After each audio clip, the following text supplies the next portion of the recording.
여보, 나 잠깐 나갔다 올게요. 평소와 똑같이 환하게 웃는 예쁜 얼굴.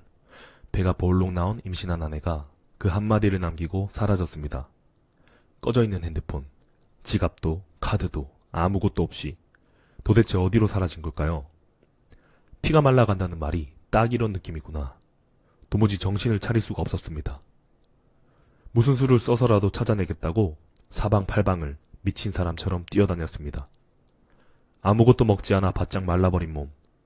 그런데 얼마 후 바짝 마른 그 몸, 앙상해진 두 눈에서 폭포수 같은 눈물이 흘러나왔고 남자의 서러운 울음소리가 온 세상을 가득 채우는 것 같았습니다. 도대체 어떤 일이 그 다 큰 남자를 그토록 슬프고 아픈 소리로 울게 만든 걸까요? 담장위 라디오의 영상을 선택해주셔서 감사합니다. 이야기 시작 전 왼쪽 하단의 좋아요, 따봉 버튼을 한 번만 눌러주세요. 저에게 큰 힘이 된답니다. 감사합니다. 그럼 이야기 시작하겠습니다. 강우진과 한소민은 결혼한 지 3년 차에 접어든 평범한 부부였습니다. 우진은 중견 IT 기업에서 프로젝트 매니저로 일했고, 소민은 집에서 프리랜서 그래픽 디자이너로 활동하고 있었죠. 두 사람의 삶에 가장 큰 기쁨이 찾아온 건 지난해 겨울이었습니다. 소미가 임신 소식을 전했을 때, 우진은 믿을 수 없다는 표정으로 아내를 꼭 안았거든요. 정말이야? 정말로? 우진의 목소리가 떨렸고 소미는 눈물을 글썽이며 고개를 끄덕였습니다. 그날부터 우진의 삶은 완전히 달라졌어요. 회사에서 돌아오면 아내의 배에 귀를 대고 아기에게 말을 거는 게 일상이 되었고 주말이면 산부인과 검진에 빠짐없이 동행했습니다. 소미의 입덧이 심할 때는 새벽에 일어나 죽을 끓여주었고 아내가 원하는 음식이라면 어디든 달려가서 사다 주었죠. 소미는 그런 남편을 보며 행복해했습니다. 하지만 임신 6개월에 접어들 무렵부터 그녀의 표정에 그림자가 드리우기 시작했어요. 임신으로 인한 피로나 호르몬 변화 때문인 것 같았어요. 소미는 점점 더 말수가 줄어들었고 밤마다 잠을 설치는 날이 많아졌습니다. 우진이 걱정스러운 목소리로 물어보면 소미는 괜찮다며 억지로 미소를 지었습니다. 그냥 요즘 배가 불러서 잠이 안 와. 신경 쓰지 마. 하지만 우진의 눈에는 아내의 모습이 예전 같지 않았어요. 얼굴에서 혈색이 사라진 것처럼 보였고 식욕도 현저히 떨어져 있었습니다. 병원 검진에서는 별다른 이상이 없다고 했지만 우진은 계속 불안한 마음을 떨칠 수 없었죠. 그러던 어느 날 아침이었습니다. 우진이 출근 준비를 하고 있을 때 소미가 거실에서 나와 현관 쪽으로 걸어갔어요. 여보, 저 잠깐 나갔다 올게요. 우진은 화장실에서 면도를 하던 중이었기 때문에 대충 대답만 했습니다. 현관문이 닫히는 소리가 들렸고 우진은 별 생각 없이 출근 준비를 마무리했죠. 그리고 회사로 향했습니다. 하루 종일 회의와 업무에 시달린 우진은 저녁 7시가 되어서야 퇴근길에 올랐어요. 집으로 돌아가는 길에 소미가 좋아하는 딸기를 사서 들고 현관문을 열었습니다. 소미야, 나왔어. 딸기 먹자. 하지만 집안은 아침에 나갔을 때 그대로 고요했습니다. 우진은 이상하다는 생각이 들었어요. 평소 같으면 소미가 거실에서 작업을 하고 있거나 저녁 준비를 하고 있을 시간이었거든요. 우진은 집안을 둘러보기 시작했습니다. 침실, 화장실, 작업실까지 모든 방을 확인했지만 소미는 어디에도 없었어요. 우진은 휴대폰을 꺼내 아내에게 전화를 걸었습니다. 하지만 전화는 곧바로 꺼져 있다는 안내 멘트가 흘러나왔죠. 한 번, 두 번, 세 번 계속 전화를 걸어봤지만 결과는 같았습니다. 우진의 가슴이 두근거리기 시작했어요.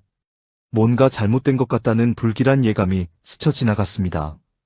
그는 서둘러 아내의 물건들을 확인하기 시작했어요. 현관 신발장을 열어보니 소미가 자주 신던 운동화가 없었습니다. 하지만 가방은 그대로 걸려 있었고 지갑도 책상 위에 놓여 있었죠. 우진은 지갑을 열어봤습니다. 신용카드와 현금이 모두 그대로 들어 있었어요. 휴대폰 충전기는 침대 옆 콘센트에 꽂혀 있었지만 휴대폰은 보이지 않았습니다. 우진의 손이 떨리기 시작했어요. 임신 7개월의 아내가 지갑도 없이 카드도 없이 어디로 간 걸까요? 혹시 병원에 응급 상황이 생긴 건 아닐까? 우진은 곧바로 아내가 다니던 산부인과에 전화를 걸었습니다. 하지만 병원 측에서는 오늘 한솜이라는 환자가 내원한 적이 없다고 했죠. 우진은 점점 더 불안해졌습니다. 그는 아내의 친구들에게 전화를 돌리기 시작했어요. 대학 때부터 친하게 지내던 친구, 회사 동료였던 친구들에게 모두 연락을 취했지만 아무도 소미와 연락이 닿지 않는다고 했습니다. 다들 걱정스러운 목소리로 무슨 일이냐고 물어왔지만 우진은 제대로 대답할 수가 없었어요. 밤 11시가 넘어가자 우진은 더 이상 기다릴 수 없었습니다. 그는 경찰서에 실종 신고를 하기로 결심했죠. 하지만 경찰은 성인의 경우 24시간이 지나지 않으면 실종 신고를 받을 수 없다고 했습니다. 게다가 가족 간의 다툼이나 가출 가능성도 있기 때문에 일단 기다려보라는 조언만 해줬어요. 우진은 그날 밤 한숨도 자지 못했습니다. 소파에 앉아서 계속해서 아내의 전화번호로 전화를 걸어댔지만 여전히 전화는 꺼져 있었죠. 새벽이 되자 우진은 집안을 다시 한번 샅샅이 뒤지기 시작했어요. 혹시 아내가 무슨 메모나 편지라도 남겨두지 않았을까 하는 희망에서였습니다. 작업실 책상 서랍을 열어보니 소미의 다이어리가 있었습니다. 우진은 평소 아내의 사생활을 존중해서 다이어리를 본 적이 없었지만 지금은 상황이 달랐어요. 그는 떨리는 손으로 다이어리를 펼쳤습니다. 하지만 최근 몇 주간의 기록은 대부분 일상적인 내용뿐이었죠. 아기용품 쇼핑 리스트, 산부인과 검진 날짜, 남편과의 기념일 등이 적혀 있었습니다. 그런데 한 달 전쯤의 기록에서 우진의 시선이 멈췄어요. 거기에는 한 병원의 이름과 전화번호가 적혀 있었습니다. 그런데 그건 소미가 다니던 산부인과가 아니었어요. 대학병원의 혈액내과였습니다. 우진의 심장이 쿵 내려앉는 것 같았죠. 혈액내과라니 대체 왜? 우진은 곧바로 그 병원에 전화를 걸려고 했지만 새벽 시간이라 연결되지 않았습니다. 그는 아침이 되기만을 초조하게 기다렸어요. 시간은 너무나 더디게 흘러갔고 우진의 머릿속은 온갖 최악의 상상들로 가득 찼습니다.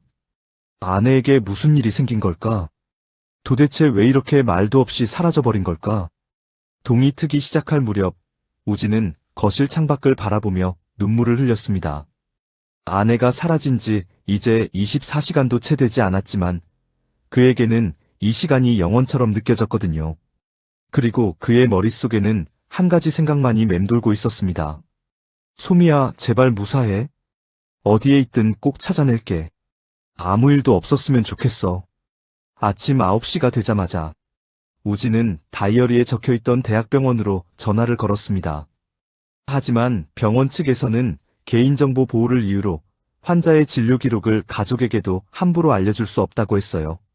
우진은 아내가 실종되었고 경찰에 신고할 예정이라고 설명했지만 병원 측은 경찰에 공식 요청이 있어야만 정보를 제공할 수 있다는 원칙을 고수했습니다. 우진은 더 이상 기다릴 수 없었어요. 그는 회사에 긴급 휴가를 신청하고 곧바로 경찰서로 향했습니다. 실종 신고를 접수하는 경찰관은 중년의 남성이었는데 우진의 이야기를 듣더니 미묘한 표정을 지었죠.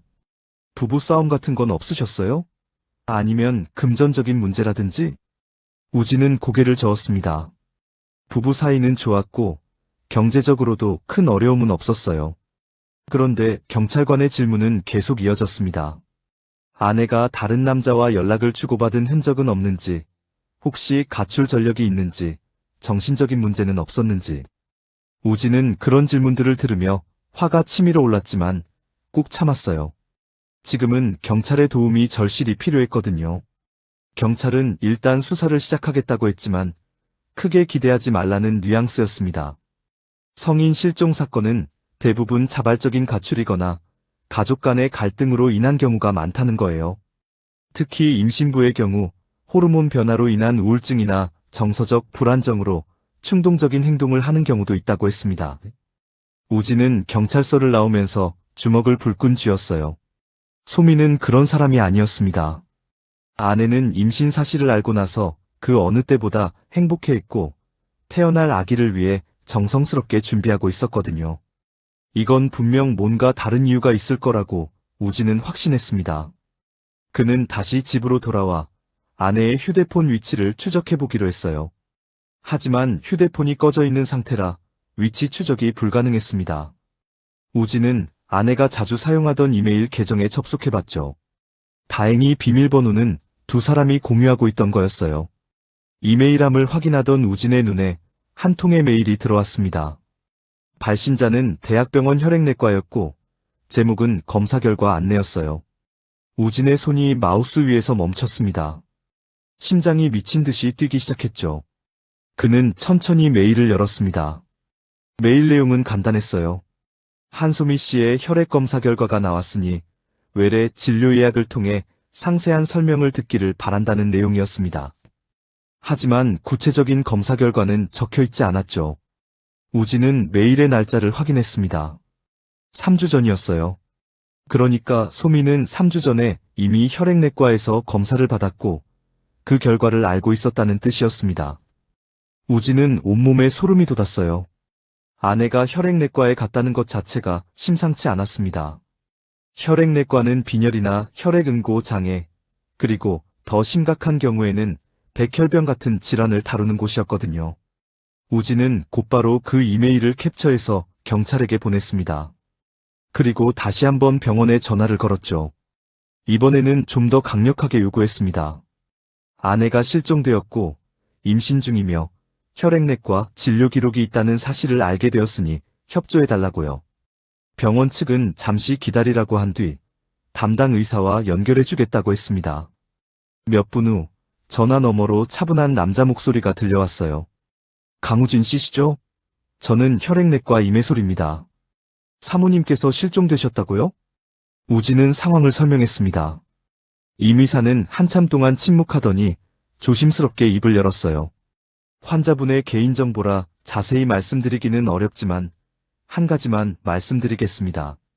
사모님께서 최근 저희 과에서 정밀 검사를 받으신 건 맞습니다. 그리고 그 결과를 듣고 많이 놀라셨을 거예요. 혹시 사모님이 어디 계신지 아시게 되면 빨리 병원으로 모시고 오세요. 지금 상태로는 산모와 태아 모두에게 위험할 수 있습니다. 우진의 머릿속이 하얘졌습니다. 위험하다니 대체 아내에게 무슨 일이 있는 거죠? 우진은 다급하게 물었어요. 정확히 무슨 병인지 알려주실 수는 없나요? 제발 부탁드립니다. 하지만 임 의사는 더 이상 자세한 내용을 말해줄 수 없다고 했습니다. 다만 한 가지, 아내가 병원을 떠날 때 많이 울고 있었다는 이야기만 덧붙였죠. 전화가 끊긴 후 우진은 그 자리에 주저앉고 말았습니다. 소미가 아프다는 사실을 알았습니다. 그것도 심각한 병인 것 같았어요. 그런데 왜 아내는 자신에게 아무 말도 하지 않은 걸까요? 왜 혼자 그 고통을 감당하려 한 걸까요?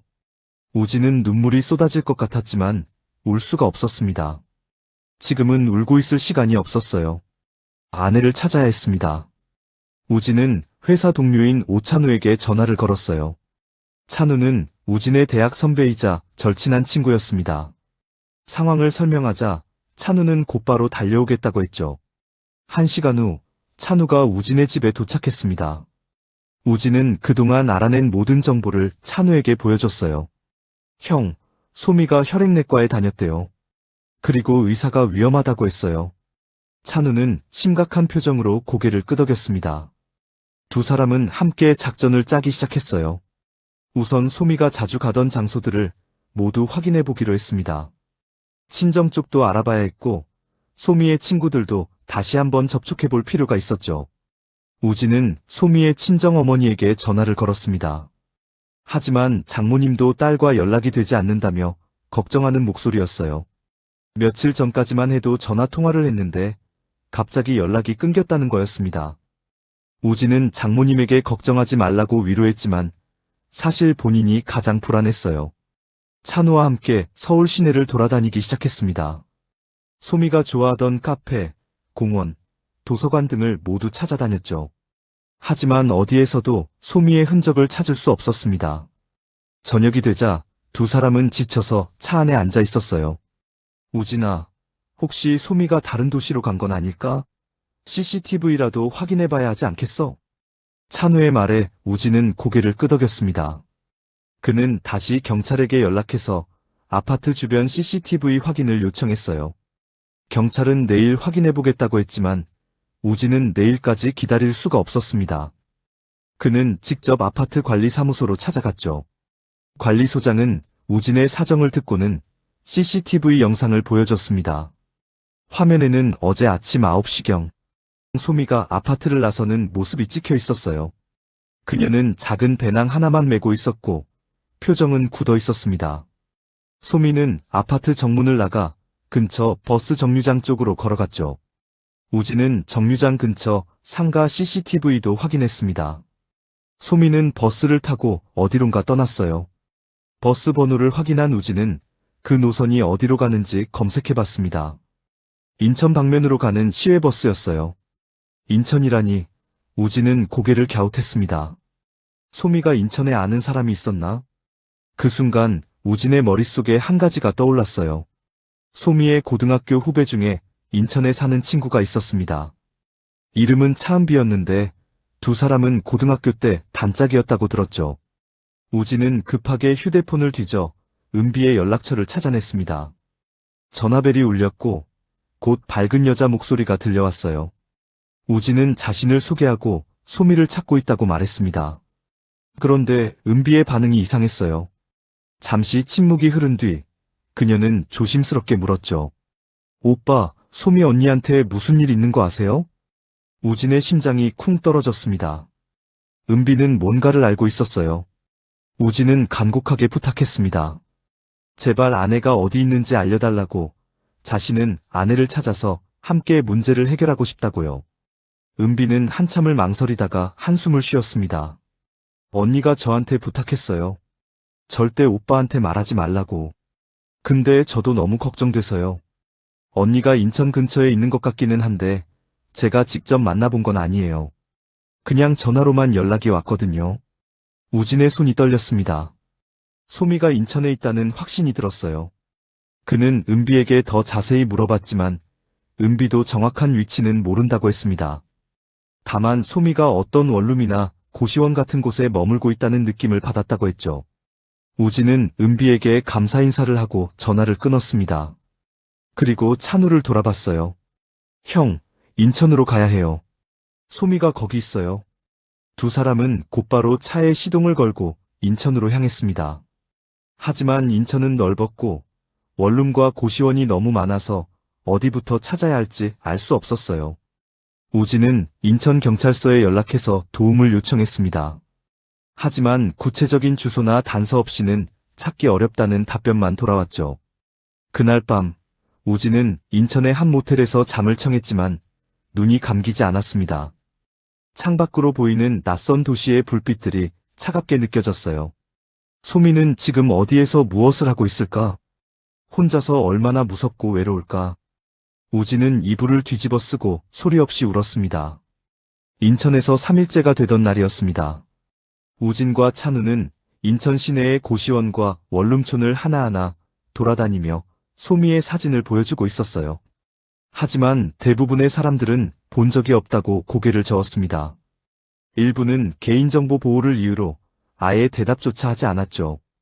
우진의 체력은 한계에 다다르고 있었습니다.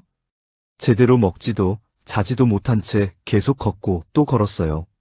찬우가 걱정스러운 표정으로 우진을 붙잡았습니다. 우진아, 이러다 네가 쓰러지겠어. 좀 쉬면서 해. 하지만 우진은 고개를 저었습니다. 쉴 수가 없었어요. 아내가 어디선가 아파하고 있을지도 모르는데 자신이 어떻게 쉴 수 있겠습니까? 우진은 다시 걸음을 옮겼습니다. 그러던 중 한 작은 고시원 앞을 지나가게 되었어요. 해오름 고시원이라는 간판이 붙어 있었습니다. 우진은 습관적으로 안으로 들어가 관리인에게 소미의 사진을 보여줬죠. 관리인은 50대 중반쯤 되어 보이는 여성이었는데 사진을 보더니 눈을 깜빡였습니다. 이분 같은데요? 며칠 전에 들어오셨어요. 근데 이분이 누구신데요? 우진의 심장이 멈추는 것 같았습니다. 드디어 찾았어요. 그는 흥분된 목소리로 설명했습니다. 제 아내예요. 지금 임신 중인데 실종됐거든요. 몇 호실에 계세요? 하지만 관리인은 난처한 표정을 지었습니다. 입주자의 프라이버시를 보호해야 한다는 거였어요. 우진은 간곡하게 부탁했습니다. 아내가 아프고 임신 중이며 자신은 남편이라고요. 하지만 관리인은 고개를 저었습니다. 저도 규칙이 있어요. 본인이 원하지 않으면 방 번호를 알려드릴 수 없습니다. 우진이 절박한 심정으로 무릎을 꿇으려고 했습니다. 하지만 찬우가 그를 붙잡았어요. 찬우는 관리인에게 명함을 건네며 정중하게 부탁했습니다. 사장님 사정도 이해합니다. 그런데 이분 아내가 지금 정말 위급한 상황이에요. 부탁인데 방 번호만 알려주시면 앞에 가서 노크만 할게요. 사장님이 알려줬다는 말은 절대로 안 하겠습니다. 관리인은 한참을 고민하더니 한숨을 쉬었습니다. 그리고 3층으로 올라가라고 했어요. 302호실이라고요. 우진은 출발 총성을 들은 달리기 선수처럼 미친 듯이 계단을 뛰어올랐습니다. 우당탕탕 소리가 고시원 전체에 울렸죠. 3층에 도착해서 302호 앞에 섰을 때 갑자기 우진의 손이 덜덜 떨렸습니다. 그는 조심스럽게 문을 두드렸어요. 한 번, 두 번, 세 번. 하지만 아무 대답이 없었습니다. 우진은 목소리를 내어 불러봤습니다. 소미야, 나야? 우진이야? 제발 문 좀 열어줘. 여전히 침묵만이 흘렀습니다. 우진은 문에 이마를 대고 눈물을 흘렸어요. 소미야, 나 미칠 것 같아. 제발 대답이라도 해줘. 네가 왜 이러는지 모르겠어. 무슨 일 때문에 그러는지 모르겠지만 우리 함께 해결하자. 응? 제발 부탁이야. 그때 문 안쪽에서 작은 소리가 들렸습니다. 누군가 움직이는 소리였어요. 우진의 심장이 뛰기 시작했습니다. 그리고 마침내 문이 천천히 열렸죠. 문틈 사이로 소미의 얼굴이 보였습니다. 우진은 숨이 멎는 것 같았어요. 아내의 얼굴은 너무나 야위어 있었고 눈 밑에는 시커먼 다크서클이 자리하고 있었습니다. 임신부라고는 믿기 어려울 정도로 창백했죠. 소미는 우진을 보자 눈물을 흘리기 시작했습니다. 왜 왔어? 그냥 날 잊고 살면 안 돼? 우진은 아내를 껴안았습니다. 소미는 처음에는 밀어내려 했지만 곧 힘없이 우진의 품에 안겼어요. 두 사람은 좁은 복도에서 한참 동안 서로를 껴안고 울었습니다. 찬우는 조용히 뒤로 물러나 두 사람에게 시간을 주었죠. 한참 후 우진과 소미는 고시원 방 안으로 들어갔습니다. 방은 정말 좁았어요. 싱글 침대 하나와 작은 책상, 그리고 간이 옷장이 전부였습니다. 우진은 소미를 침대에 앉히고 무릎을 꿇었습니다. 소미야, 대체 왜 이러는 거야? 내가 뭐 잘못한 거라도 있어? 내가 뭘 잘못한 거야? 소미는 고개를 저었습니다. 눈물이 볼을 타고 흘러내렸어요. 아니야. 오빠 잘못 아니야. 내가 아파. 우진의 가슴이 찢어지는 것 같았습니다. 그는 소미의 손을 꼭 잡았어요. 나도 알아. 혈액내과에 다녔다는 거. 의사 선생님이 위험하다고 했어. 소미야, 제발 병원 가자. 우리 함께 치료받자. 하지만 소미는 또다시 고개를 저었습니다. 그녀의 목소리는 떨리고 있었어요. 오빠는 모를 거야. 내가 얼마나 무서운지. 나 백혈병이야. 급성 골수성 백혈병. 우진의 머릿속이 하얘졌습니다. 백혈병이라니. 그 말의 무게가 온몸을 짓눌렀어요. 하지만 우진은 더 세게 소미의 손을 잡았습니다. 그래서 뭐 어쩌라고. 우리 치료하면 되잖아. 요즘은 백혈병도 치료 가능하다며. 소미야, 우리 같이 병원 가자 지금 바로. 소미는 고개를 흔들며 울음을 터뜨렸습니다. 그녀의 목소리는 절규에 가까웠어요. 나 임신 중이야. 항암 치료를 받으면 아기가 위험해. 그렇다고 아기를 포기할 수도 없고. 의사 선생님이 그러는데 출산까지 기다리면 내가 버티기 힘들 수도 있대. 그래서 나 결정했어. 아기는 꼭 낳을 거야. 그리고 소미는 더 이상 말을 잇지 못했습니다. 우진은 아내가 무슨 생각을 하고 있는지 알 것 같았어요. 아내는 자신의 목숨을 걸고 아기를 지키려 하고 있었습니다. 그리고 남편에게 부담을 주지 않기 위해 혼자 감당하려 했던 거예요. 우진은 소미의 어깨를 붙잡고 눈을 마주봤습니다. 그의 눈에서도 눈물이 흘러내렸어요. 소미야, 너 진짜 바보야? 우리 서로 사랑하는 부부잖아. 어떻게 그런 걸 혼자 결정해? 나는 이 세상에서 너를 제일 사랑하는 네 남편이고, 이제는 우리 아이의 아빠야. 소미는 우진의 품에 얼굴을 묻고 울었습니다. 두 사람은 그렇게 한참을 울었어요. 찬우는 복도에서 조용히 기다리고 있었고, 고시원의 다른 입주자들은 무슨 일인가 싶어 문틈으로 힐끔힐끔 훔쳐봤다가 조용히 문을 닫았습니다. 한참 후 소미는 조금 진정했습니다. 우진은 아내에게 물었어요. 의사 선생님이 뭐라고 했어? 정확히 말해줘. 소미는 떨리는 목소리로 설명했습니다. 백혈병은 3주 전에 발견됐고 임신 중이라 즉각적인 항암 치료가 어렵다는 진단을 받았다고 했어요. 의사는 두 가지 선택지를 제시했습니다. 하나는 임신을 중단하고 즉시 치료를 시작하는 것, 다른 하나는 출산을 기다리되 그 사이 병이 악화될 위험을 감수하는 것이었죠. 소미는 둘 다 선택할 수 없었다고 했습니다. 아기를 포기할 수도 없었고, 그렇다고 남편에게 이런 끔찍한 상황을 떠넘길 수도 없었어요. 그래서 소미는 도망치기로 결심한 거였습니다. 혼자서 출산을 하고 아기만 남편에게 보낸 뒤 조용히 사라지려고요. 우진은 그 말을 듣고 격하게 고개를 저었습니다. 미쳤어? 그게 말이 돼? 소미야, 나는 아기도 중요하지만 너도 중요해. 아니, 너가 더 중요해. 소미는 우진의 얼굴을 쳐다봤습니다. 남편의 눈에는 간절함과 사랑이 가득했어요. 소미는 그제서야 자신이 얼마나 이기적이었는지 깨달았습니다. 남편에게 선택권조차 주지 않고 혼자 모든 걸 결정하려 했던 거예요. 미안해. 오빠, 정말 미안해. 우진은 소미를 다시 껴안았습니다. 그리고 속삭였죠.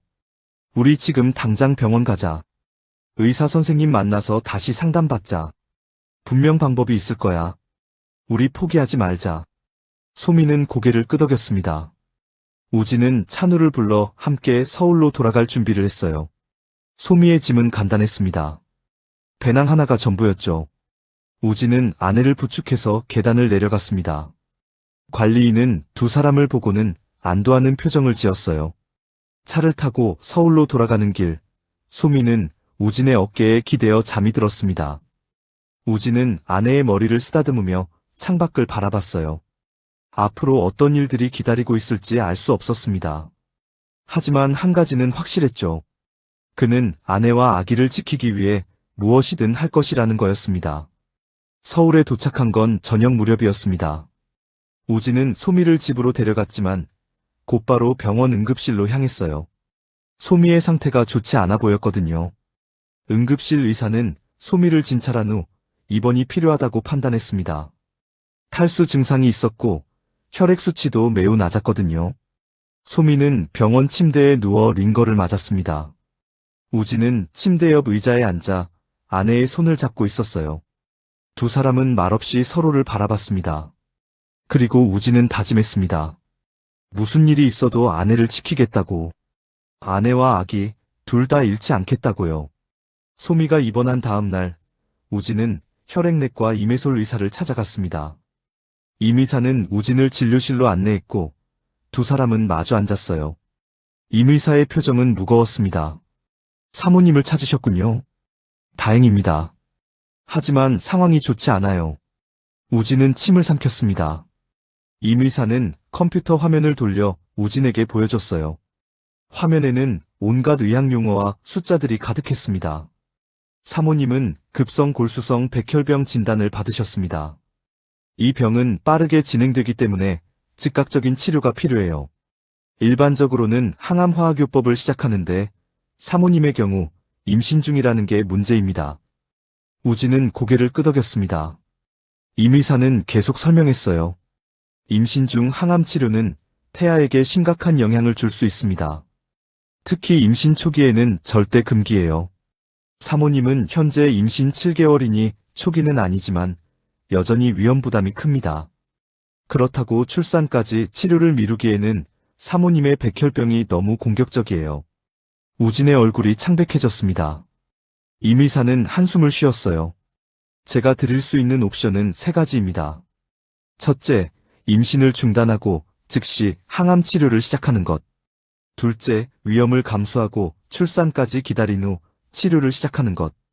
셋째, 임신 중에도 가능한 제한적인 치료를 시도하되 효과가 제한적일 수 있다는 걸 받아들이는 것입니다. 우진은 머리를 감싸 쥐었습니다. 어떤 선택도 완벽하지 않았어요. 첫 번째 선택은 아기를 포기해야 했고, 두 번째 선택은 소미의 생명이 위험했으며, 세 번째 선택은 효과가 불확실했습니다. 선생님, 출산까지 기다리면 소미가 버틸 수 있을까요? 임 의사는 조심스럽게 대답했습니다. 솔직히 말씀드리면 장담할 수 없습니다. 백혈병은 예측하기 어려워요. 지금은 괜찮아도 갑자기 악화될 수 있고, 그러면 산모와 태아 모두 위험해질 수 있습니다. 우진은 눈을 감았습니다.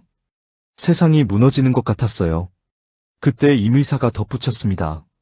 한 가지 희망적인 소식은 출산 시 제대열을 채취할 수 있다는 겁니다. 제대열에는 조혈모세포가 풍부해서 백혈병 치료에 사용될 수 있어요.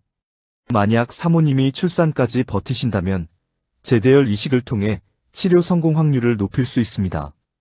우진의 눈이 번쩍 떠졌습니다. 제대열이라니, 그건 희망이었어요. 그는 다급하게 물었습니다. 그럼 소미가 출산하고 제대열로 치료받으면 나을 수 있다는 거죠? 임 의사는 조심스럽게 고개를 끄덕였습니다. 가능성은 있습니다. 하지만 그 전에 사모님이 출산까지 버텨야 하고 출산 과정도 무사히 마쳐야 해요. 또한 제대열 이식도 100% 성공하는 건 아닙니다. 하지만 다른 방법들보다는 사모님과 아기 모두를 살릴 수 있는 최선의 방법일 수 있습니다. 우진은 희망을 느꼈습니다. 물론 위험하고 불확실했지만 적어도 두 사람 모두를 포기하지 않아도 되는 길이었어요. 그는 임 의사에게 감사 인사를 하고 소미의 병실로 향했습니다. 병실에서 소미는 창밖을 바라보고 있었습니다. 우진이 들어오자 소미는 고개를 돌렸어요. 우진은 아내 옆에 앉아 의사와의 상담 내용을 전했습니다. 제대열 이야기를 듣자 소미의 눈에 희망이 떠올랐어요. 정말? 우리 아기가 나를 살릴 수도 있다는 거야? 우진은 고개를 끄덕이며 소미의 손을 잡았습니다. 응. 우리 아기는 생명을 구하러 오는 거야. 소미야, 우리 함께 이겨내자. 출산까지 버티자. 소미는 눈물을 흘리며 우진을 껴안았습니다. 두 사람은 그렇게 서로를 위로했어요. 하지만 앞으로의 여정이 쉽지 않을 거라는 걸 둘 다 알고 있었습니다.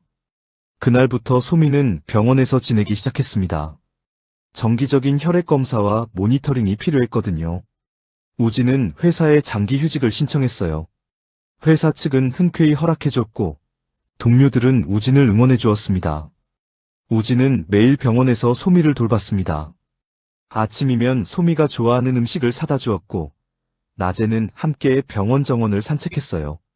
밤이면 소미의 배에 손을 대고 아기에게 말을 걸었죠. 그럼에도 불구하고 소미의 상태는 점점 나빠지고 있었습니다. 일주일이 지나자 소미는 눈에 띄게 야위었습니다. 혈액 수치도 계속 떨어지고 있었고 피로감을 자주 호소했어요. 임 의사는 우진을 불러 심각한 표정으로 말했습니다. 강우진 씨, 사모님의 상태가 예상보다 빠르게 악화되고 있습니다. 원래 계획대로라면 출산까지 2달 정도 남았는데 그때까지 버티기 어려울 수도 있어요. 우진의 얼굴이 굳었습니다. 임 의사는 계속 말했어요. 조기 진통이 오면 바로 제왕절개를 해야 할 수도 있습니다.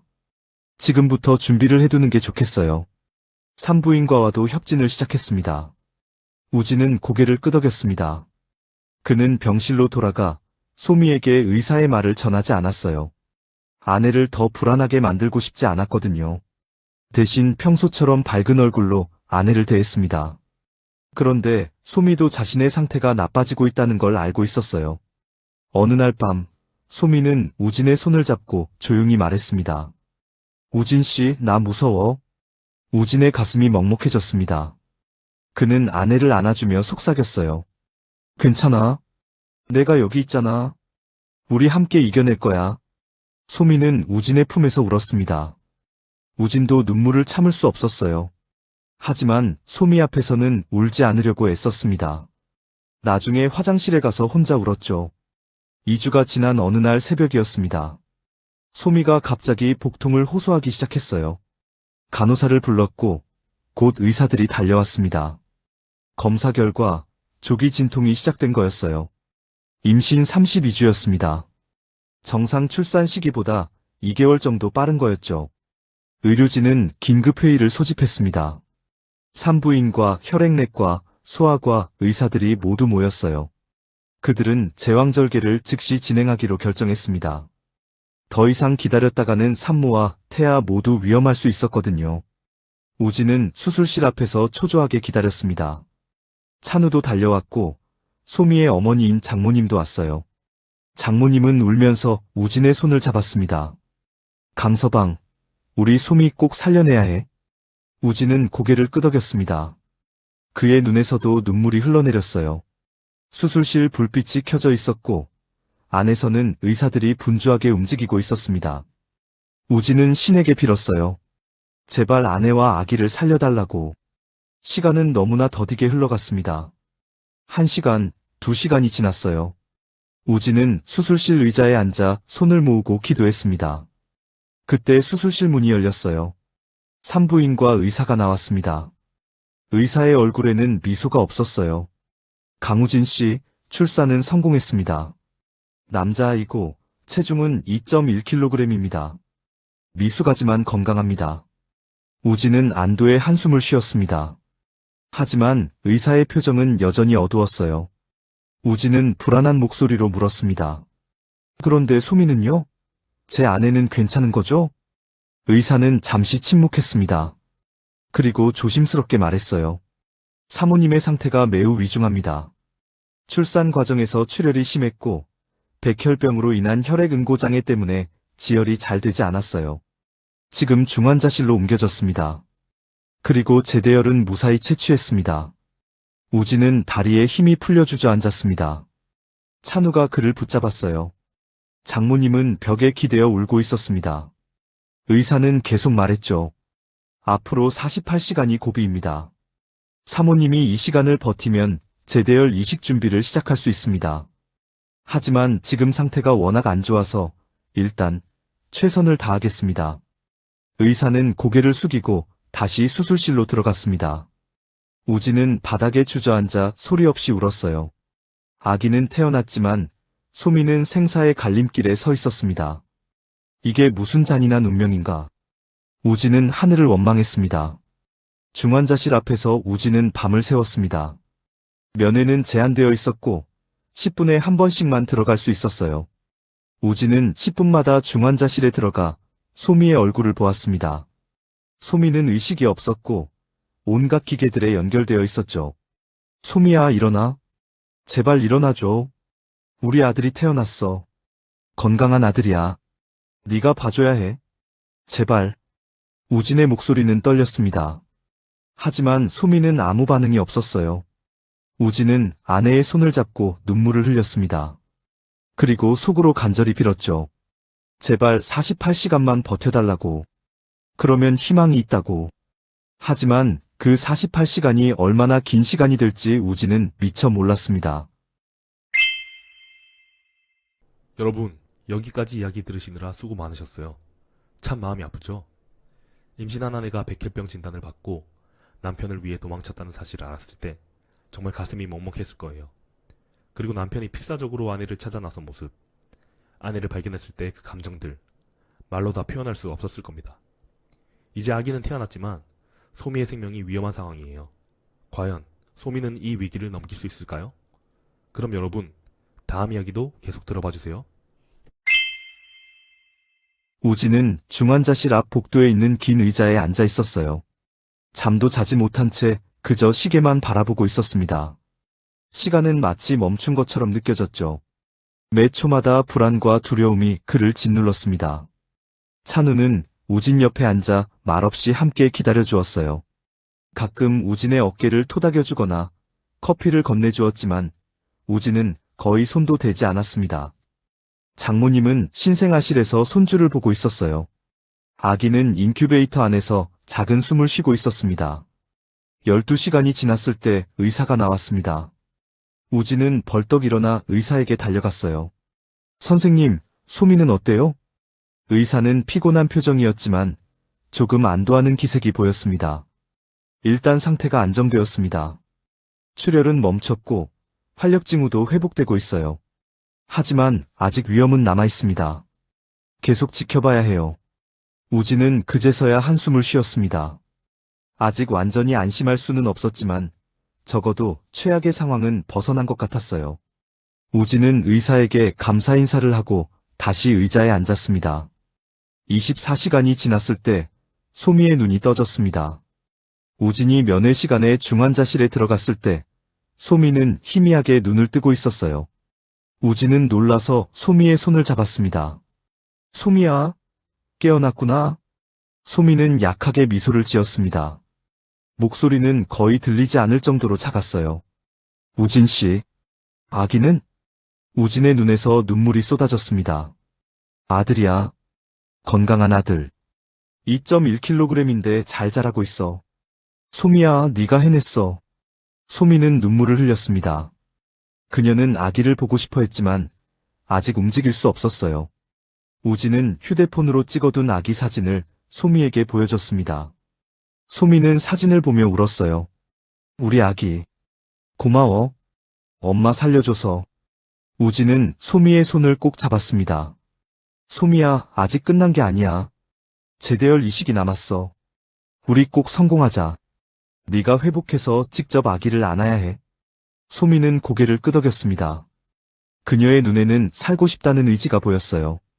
36시간이 지났을 때 혈액내과 임혜솔 의사가 우진을 찾아왔습니다. 임 의사는 밝은 표정이었어요. 강우진 씨, 좋은 소식입니다. 사모님의 상태가 많이 호전되었어요. 제대열 이식 준비를 시작할 수 있을 것 같습니다. 우진은 기쁨의 울음을 터뜨렸습니다. 드디어 희망이 보이기 시작했어요. 임 의사는 계속 설명했습니다. 채취한 제대열을 분석한 결과 조혈모세포가 풍부하게 들어있습니다. 사모님과의 적합성도 문제없어요. 일주일 정도 준비 기간을 거쳐 이식을 진행하겠습니다. 우진은 임 의사에게 감사 인사를 했습니다. 그리고 찬우를 안았어요. 찬우도 눈물을 흘리며 우진의 등을 두드렸습니다. 잘됐다. 정말 다행이야. 48시간이 지났을 때 소미는 중환자실에서 일반 병실로 옮겨졌습니다. 아직 몸은 약했지만 생명의 위험은 벗어났다고 의사들은 판단했어요. 우진은 소미의 병실에 들어가 아내를 껴안았습니다. 두 사람은 한참 동안 서로를 안고 울었어요. 소미야, 고생 많았어. 정말 대단해. 너 진짜 멋있어. 소미는 우진의 품에서 눈물을 흘렸습니다. 우진 씨도 고생했어요. 나 찾아줘서 고마워. 나 혼자 도망쳐서 미안해. 우진은 고개를 저었습니다. 됐어. 이제 그런 이야기 하지 말자. 우리 이제 앞으로만 보자. 그날 오후 간호사가 소미의 병실로 아기를 데려왔습니다. 소미는 처음으로 자신의 아들을 품에 안았어요. 아기는 작고 연약했지만 건강하게 숨을 쉬고 있었습니다. 소미는 아기를 보며 행복한 눈물을 흘렸죠. 우리 아기, 엄마가 늦게 안아줘서 미안해. 이제 엄마가 건강해질게. 너도 건강하게 자라야 해. 우진은 아내와 아들을 바라보며 미소를 지었습니다. 이 순간이 얼마나 소중한지 깨달았어요. 앞으로 더 힘든 시간이 기다리고 있을지도 모르지만 지금 이 순간만큼은 행복했습니다. 일주일 후 제대열 이식 준비가 완료되었습니다. 소미는 이식 전에 항암 전 처치를 받아야 했어요. 이 과정은 고통스러웠지만 소미는 꿋꿋하게 견뎌냈습니다. 우진은 매일 병원에서 아내를 돌봤고 아기도 보살폈죠.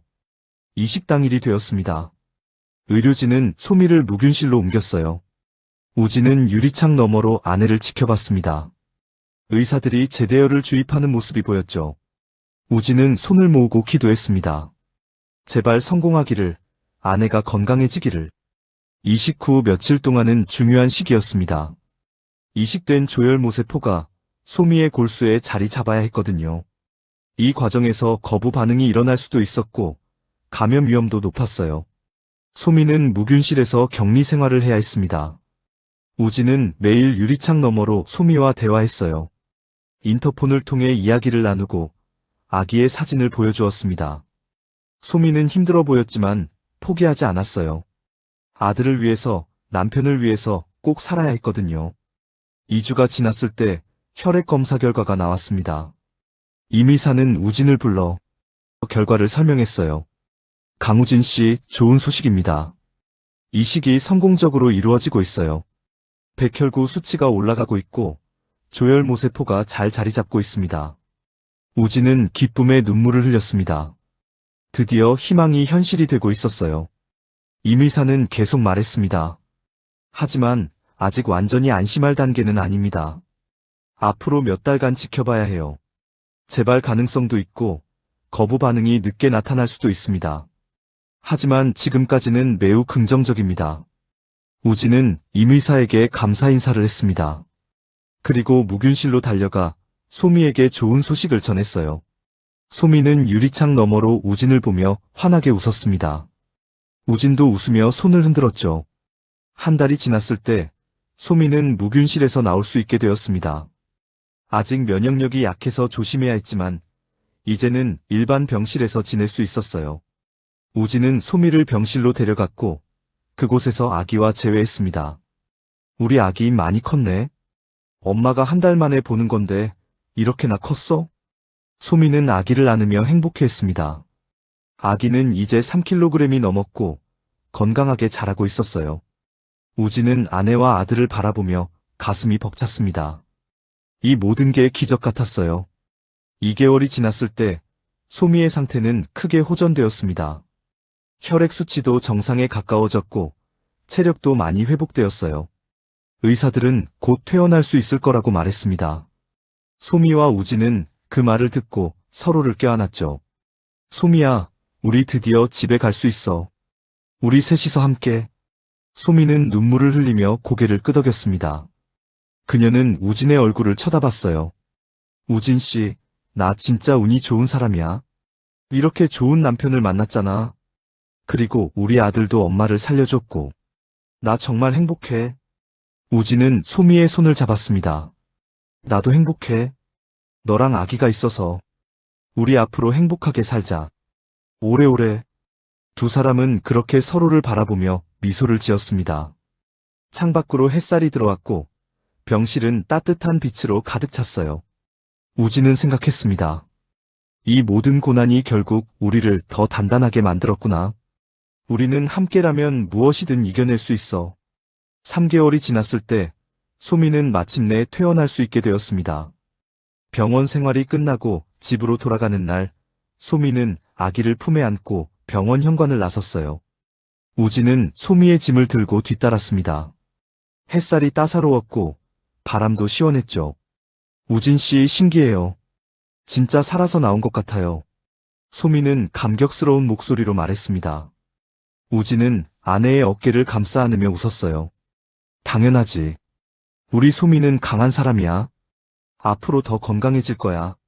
집으로 돌아가는 차 안에서 소미는 창밖을 바라봤습니다. 평범한 거리 풍경이 이렇게 아름다워 보인 적이 없었어요.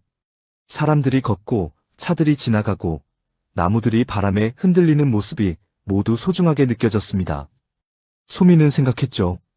살아있다는 게 이렇게 감사한 일이구나. 집에 도착하자 장모님이 나와서 소미를 반겼습니다. 장모님은 딸을 보자마자 눈물을 흘렸어요. 소미야, 정말 고생 많았다. 엄마가 얼마나 걱정했는지 몰라. 소미는 어머니를 껴안으며 울었습니다. 장모님은 손주를 안아보더니 환하게 웃었죠. 우리 손주 정말 예쁘네. 할머니가 많이 사랑해줄게. 집안은 장모님이 미리 청소해둔 덕분에 깨끗했습니다. 우진은 소미를 소파에 앉히고 아기를 요람에 눕혔어요. 소미는 집안을 둘러보며 눈물을 글썽였습니다. 몇 달 전만 해도 다시는 이 집에 돌아올 수 없을지도 모른다고 생각했었거든요. 그날 저녁, 우진은 소미가 좋아하는 음식을 만들어줬습니다. 소미는 오랜만에 집밥을 먹으며 행복해했어요. 장모님은 손주를 돌봐주며 딸과 사위가 식사하는 모습을 지켜봤습니다. 너희 둘 정말 잘 이겨냈다. 이제 행복만 남았어. 장모님의 말에 소미와 우진은 서로를 바라보며 미소를 지었습니다. 그 후 며칠 동안 소미는 집에서 천천히 일상에 적응해 갔습니다. 아침에 일어나 아기를 돌보고, 낮에는 가벼운 산책을 하고, 저녁에는 가족과 함께 시간을 보냈어요. 우진은 회사로 복직했지만 최대한 일찍 퇴근해서 아내와 아들을 도왔습니다. 어느 날 저녁 소미는 우진에게 말했어요. 우진 씨, 우리 아들 이름 지어야 하지 않아요? 아직도 애기라고만 부르잖아요. 우진은 고개를 끄덕였습니다. 두 사람은 함께 이름을 고민하기 시작했어요. 여러 이름을 후보로 올렸지만 쉽게 결정되지 않았습니다. 그때 소미가 한 이름을 제안했죠. 강희준이 어때요? 희망의 희, 준수할 준. 우리에게 희망을 준 아이니까. 우진의 눈이 반짝였습니다. 완벽한 이름이었어요. 좋아. 강희준. 우리 아들 희준이. 그렇게 아기는 강희준이라는 이름을 갖게 되었습니다. 희준이는 날이 갈수록 건강하게 자랐어요. 웃음도 많아지고 밤에도 잘 자주었습니다. 소미와 우진은 희준이를 키우며 행복한 시간을 보냈죠. 하지만 소미는 여전히 정기적으로 병원에 가서 검진을 받아야 했습니다. 한 달에 한 번씩 혈액 검사를 받고 의사와 상담을 했어요. 매번 검사 결과를 기다리는 시간은 불안했습니다. 혹시 재발하는 건 아닐까? 혹시 뭔가 문제가 생긴 건 아닐까? 6개월째 정기검진을 받는 날이었습니다. 소미는 우진과 함께 병원에 갔어요. 혈액 검사를 받고 임 의사의 진료실로 들어갔습니다. 임 의사는 컴퓨터 화면을 보며 고개를 끄덕였어요. 강소미 씨, 축하드립니다. 검사 결과가 아주 좋습니다. 백혈구, 적혈구, 혈소판 수치 모두 정상이에요. 골수 검사 결과도 깨끗합니다. 재발 징후가 전혀 보이지 않아요. 소미와 우진은 서로의 손을 꼭 잡았습니다. 눈물이 쏟아질 것 같았어요. 임 의사는 미소를 지으며 계속 말했습니다. 물론 앞으로도 계속 정기검진을 받아야 해요. 하지만 지금까지의 경과를 봤을 때 완치 가능성이 매우 높습니다. 정말 잘 이겨내셨어요. 소미는 눈물을 흘리며 임 의사에게 감사 인사를 했습니다. 우진도 의사의 손을 꼭 잡으며 고맙다고 말했죠. 진료실을 나온 두 사람은 복도에서 서로를 껴안고 울었습니다. 소미야, 우리 해냈어. 정말 해낸 거야. 소미는 우진의 품에서 눈물을 흘렸습니다. 응, 우리 해냈어. 우진 씨 덕분이야. 우진은 고개를 저었어요. 아니야. 네가 강했던 거야. 그리고 희준이가 엄마를 살렸어. 두 사람은 그렇게 한참을 서로를 안고 있었습니다. 지나가는 사람들이 두 사람을 쳐다봤지만 그들은 신경 쓰지 않았어요. 지금 이 순간이 너무나 소중했거든요. 집으로 돌아온 소미와 우진은 희준이를 안고 기뻐했습니다. 희준이는 부모의 밝은 표정을 알아차렸는지 예쁘게 웃었어요. 소미는 희준이의 뺨에 뽀뽀를 했습니다. 희준아, 고마워. 엄마 살려줘서. 네가 없었으면 엄마는 지금 여기 없었을 거야. 우진도 희준이를 안으며 말했어요. 희준아, 넌 우리의 기적이야. 네가 우리 가족에게 온 건 정말 축복이야. 그날 저녁, 소미는 오랜만에 요리를 했습니다. 병원에 입원하기 전에 자주 만들던 음식이었어요. 우진은 부엌에서 아내를 도우며 행복해했습니다. 두 사람은 웃으며 이야기를 나눴고 희준이는 요람에서 평화롭게 잠들어 있었죠. 저녁 식사를 마친 후 소미는 거실 창가에 앉아 밤하늘을 바라봤습니다. 별들이 반짝이고 있었어요. 소미는 생각했습니다. 내가 이렇게 살아있다는 게 기적 같아. 가족이 함께 있다는 게 얼마나 소중한지 이제 알아. 우진이 소미 옆에 앉았습니다. 두 사람은 말없이 밤하늘을 바라봤어요. 우진은 소미의 손을 잡았습니다. 소미야, 앞으로 우리 행복하게 살자. 어떤 일이 있어도 함께 이겨내자. 소미는 고개를 끄덕였습니다. 응, 그래. 우리 셋이서 행복하게 살자. 두 사람은 그렇게 서로의 손을 잡고 미래를 꿈꿨습니다. 더 이상 두렵지 않았어요. 함께라면 무엇이든 이겨낼 수 있다는 걸 알았거든요. 1년이 지났습니다. 희준이는 이제 걸음마를 시작했고 엄마 아빠라는 말도 할 줄 알게 되었어요. 소미는 완전히 회복되어 다시 프리랜서 디자이너로 일을 시작했습니다. 물론 육아와 병행하느라 바빴지만 행복했어요. 어느 봄날 소미와 우진은 희준이를 유모차에 태우고 근처 공원에 나갔습니다.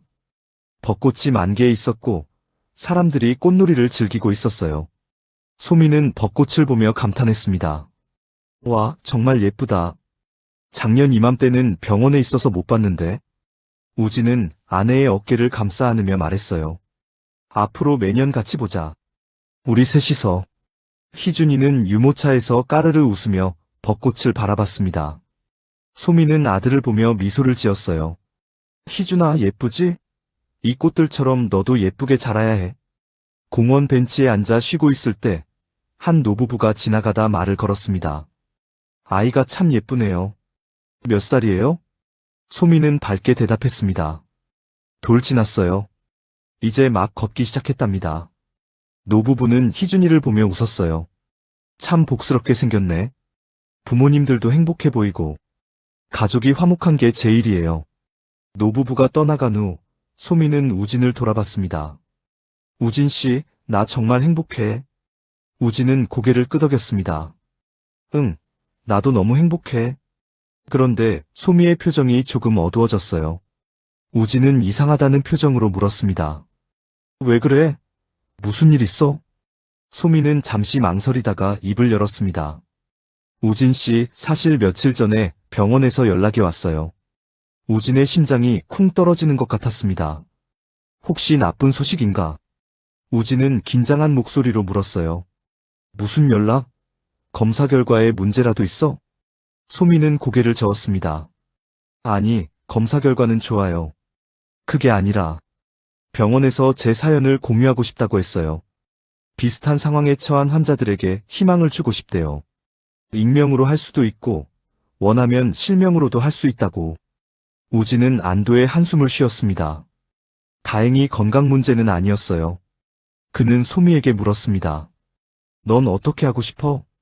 소미는 잠시 생각하더니 대답했어요. 나는 하고 싶어요. 내가 얼마나 힘들었는지 알잖아요. 같은 상황에 있는 사람들이 희망을 잃지 않았으면 좋겠어요. 임신 중 백혈병 진단을 받아도 이겨낼 수 있다는 걸 알려주고 싶어요. 우진은 아내를 자랑스럽게 바라봤습니다.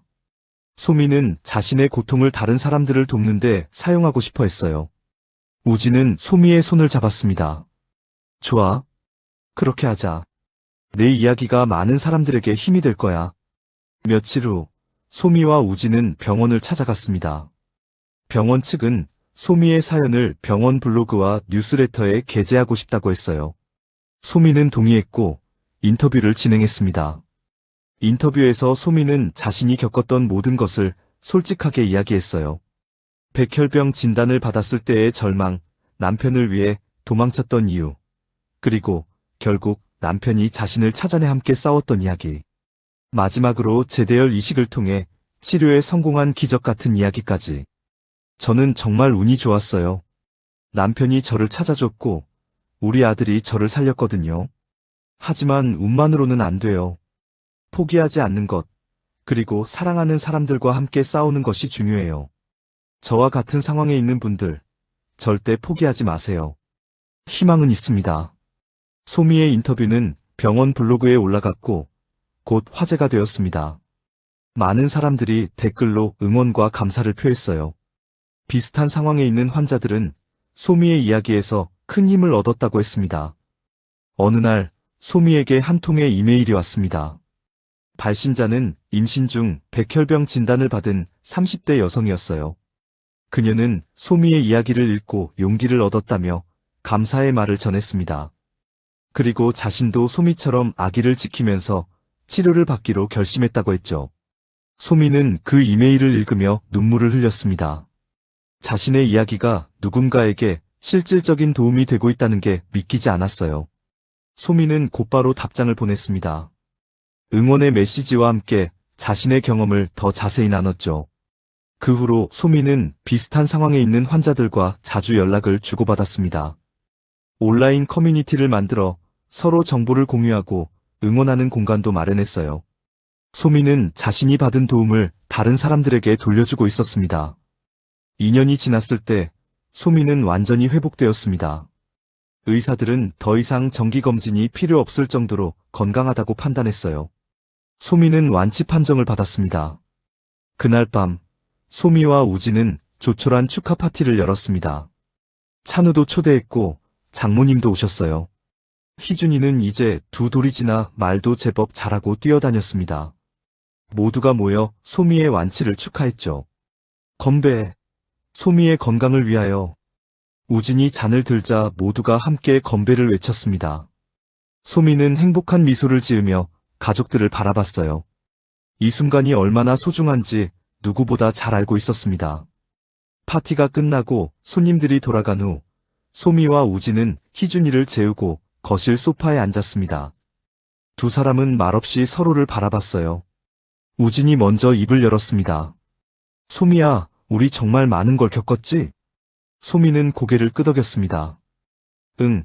그런데 그 모든 게 우리를 더 강하게 만들었어. 그리고 우리가 얼마나 서로를 사랑하는지 깨닫게 해줬어. 우진은 소미를 껴안았습니다. 소미야, 사랑해. 무슨 일이 있어도 같이 이겨내자. 절대로 나 혼자 두고 도망가지 말기다. 소미는 우진의 품에 안기며 웃으며 속삭였어요. 사랑해. 이제 절대로 도망 안 갈게. 두 사람은 그렇게 서로를 안고 미래를 꿈꿨습니다.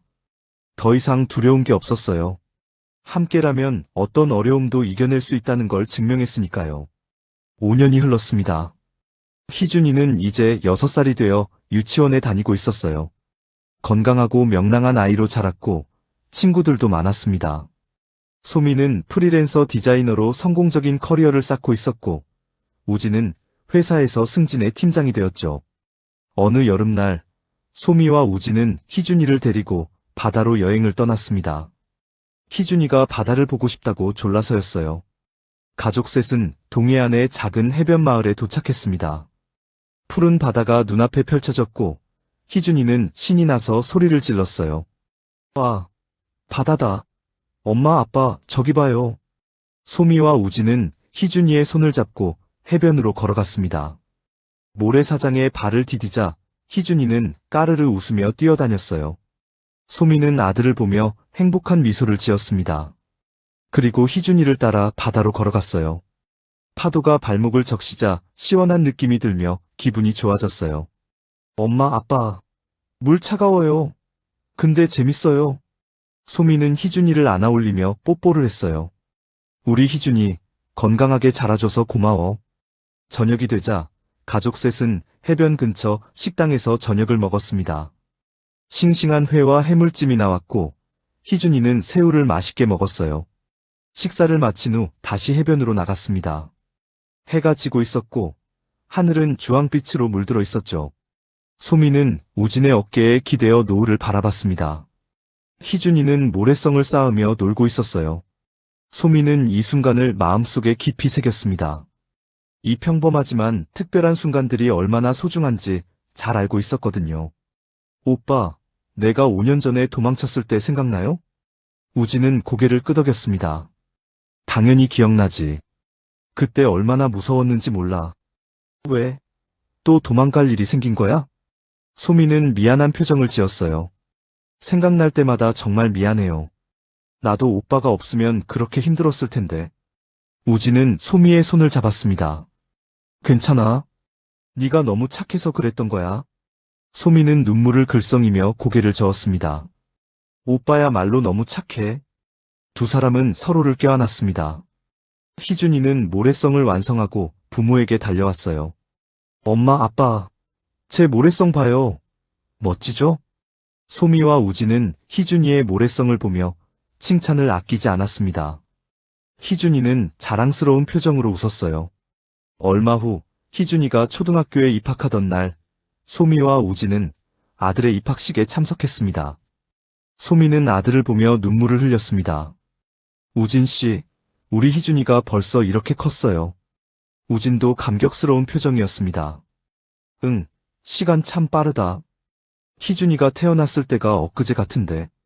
입학식이 끝나고 희준이는 부모에게 달려왔어요. 소미는 희준이를 꼭 껴안았습니다. 희준이는 활짝 웃으며 말했어요. 선생님이 그러는데요. 제가 엄마를 살렸다면서요? 그게 정말이에요? 소미는 희준이의 눈을 바라보며 고개를 끄덕였습니다. 응, 선생님이 어떻게 아셨을까? 정말이야. 희준이가 없었으면 엄마는 지금 여기 없었을 거야. 네가 엄마의 생명을 구해준 거야. 희준이는 신기하다는 표정을 지었어요. 와, 저 대단한데요? 소미는 웃으며 희준이의 머리를 쓰다듬었습니다.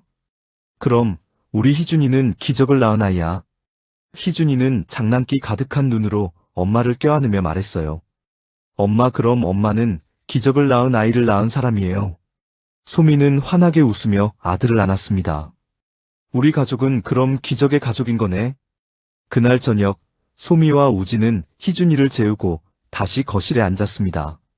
두 사람은 지난 시간들을 돌아보며 참 많은 이야기를 나눴어요.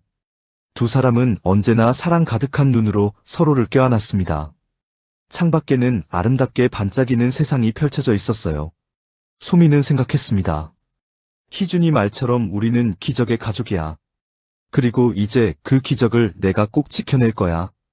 몇 년 후, 희준이가 10살이 되었을 때, 소미는 자신의 경험을 책으로 출판했습니다. 책 제목은 생명을 구한 아이였어요. 책에는 소미의 투병 기록, 남편과의 사랑 이야기, 그리고 희준이가 준 기적이 담겨 있었습니다. 책은 출간 즉시 베스트셀러가 되었고, 많은 사람들에게 감동과 희망을 주었어요. 소미는 전국을 돌며 강연을 다녔고, 비슷한 상황에 있는 환자들을 만나 위로와 용기를 전했습니다. 어느 강연장에서 한 여성이 소미에게 다가왔습니다. 그녀는 눈물을 흘리며 말했어요. 강소미 씨, 저도 임신 중 백혈병 진단을 받았어요. 너무 절망스러웠는데 선생님의 책을 읽고 용기를 얻었어요. 지금 제 아이는 3살이고 저는 완치 판정을 받았습니다. 정말 감사합니다. 소미는 그 여성을 껴안으며 함께 울었습니다. 자신의 이야기가 실제로 누군가의 삶을 바꾸고 있다는 게 믿기지 않았어요.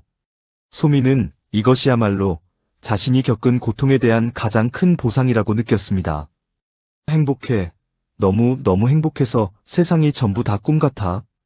기적의 가족, 3사람은 언제나처럼 서로를 안고 웃었습니다.